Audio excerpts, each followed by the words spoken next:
Okay, now that we've had a nice tour of the Diablo twin wire arc system and we're just about ready to spray, now's a good time to have the safety talk. So here it is. This little thing sprays hot molten metal.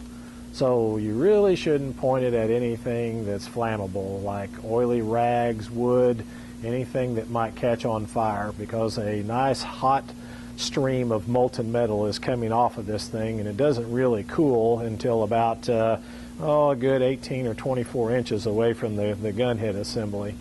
And if it doesn't come into contact with something before then, the pieces will just continue to oxidize or burn up out here far away from the gun.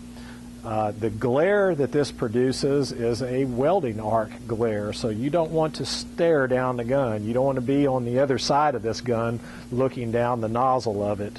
But the shroud around the air cap will protect the glare from the operator, so you really don't need anything except perhaps some Shade 5 goggles. They can be goggles or they can be a face shield. Either one will do. And really that's only to protect yourself from the glare of this bouncing off of something like maybe a shiny roll or a shaft as you're spraying it. So at a minimum, what you should have as far as protective gear goes for any type of thermal arc spraying would be some Shade 5 glasses.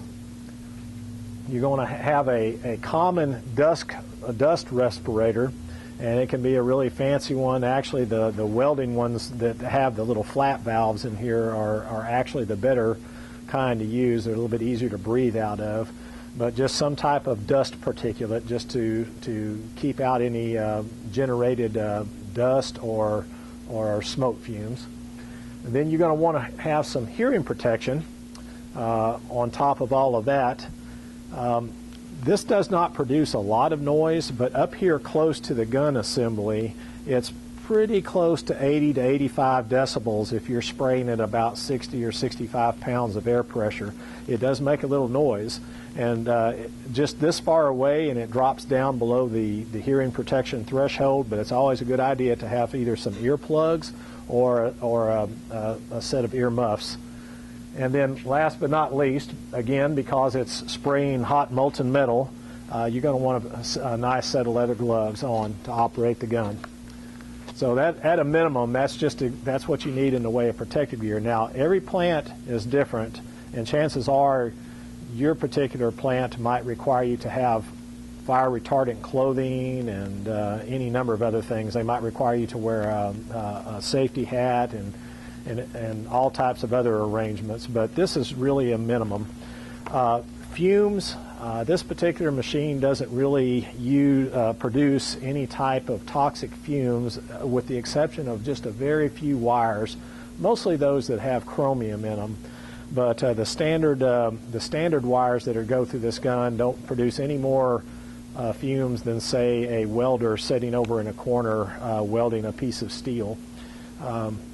So it's pretty safe. Now, some plants go to the trouble of installing elaborate air evacuation systems, and that's fine. If your shop is not well ventilated, that might be an option for you as well. But typically speaking, there's not much of any hazardous fumes that are produced. As a matter of fact, it'll surprise you if you use the gun properly and the metal comes into contact with some other substrate, at least about within 12 inches of the front of this gun while it's spraying, there's very little smoke. When you get finished spraying, you'll notice as you look around, there's just not very much smoke hanging in the air, and just barely can you sniff any type of a fume. And again, most of that's non-hazardous. So if you'll just take care of yourself, and remember, this thing puts out hot molten metal. Don't be spraying it at anything flammable. You'll be safe and get years of effective use out of your machine.